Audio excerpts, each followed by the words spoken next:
वालेकुम। सालियापत इंसाइक्लोपीडिया की दुनिया में भली कर।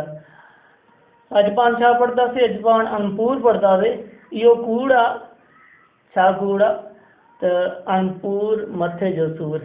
इहा चवणी सफ़ा ग़लति आहे। अहिड़ी का ॻाल्हि न आहे। अनपूर सफ़ा सवलो आहे। हर बड़ो अनपूर खे बदनाम कयो अथनि।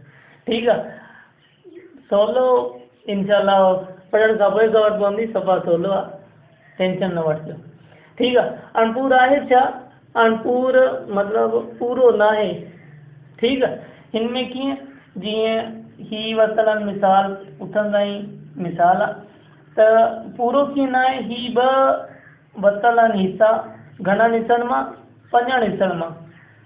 मतिलबु हिकु शइ आहे जंहिंजा 5 हिसा ठहियल आहिनि। हिकु सूप आहे जंहिंजा 5 हिसा ठहियल आहिनि, जंहिं मां ही 2 हिसा वरितल आहिनि। मतिलबु पूरो न आहे नी। ऐं ॿी मिसाल आहे जंहिंमें 1/2। हीअ मतिलबु ईअं सम्झो अधु किलो आहे। कीअं किलो जा 2 हिसा ठहियल आहिनि। ही 2 हिसा। ही हेठियों अंग ॿुधाईंदो आहे त बाबा हिसा घणा ठहियल आहिनि ऐं मथियों ॿुधाईंदो आहे त तव्हांखे घणा हिसा मिलियल आहिनि। हिन में 5 हिसा ठहियल हुया, तव्हांखे 2 हिसा मिलिया। हिन में 2 हिसा ठहियल आहिनि, तव्हांखे हिकु हिसो मिलियो। अधु किलो जेकॾहिं तव्हां गिहु वठो था त हुन में 1 किलो जा 2 हिसा ठहियल हूंदा आहिनि ऐं हिकु हिसो तव्हां वठंदव जेको कुल मिलाए पाण छा लिखंदाऊं? अधु किलो। हाणे ही त मिसाल थी आहे। त मथे खे चइबो छा आहे?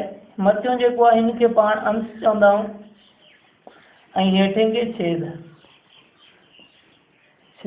ऐं विच जेकी लीक आहे हिन खे पाण छा चवंदा आहियूं? भाङे।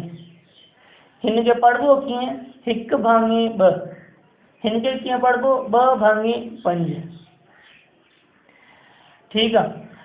हाणे पाण मज़ीद इन जा क़िस्म पढ़ंदासीं। अनपूर एतिरो ई आहे इंट्रोडक्शन में। बाक़ी मज़ीद अॻे क़िस्म पढ़ंदासीं ऐं मुसलसल सीरीज़ हलंदी। पाण अनपूर जा हर हिकु हिसाब कंदासीं ऐं का बि कसर छॾंदासीं न। इनशाला अनपूर मथे जो सूर न रहंदो ऐं असां तव्हांखे वणंदो। को मथे जो सूर न आहे। पंहिंजो ख़्यालु रखंदा। ख़ुदा हाफ़िज़।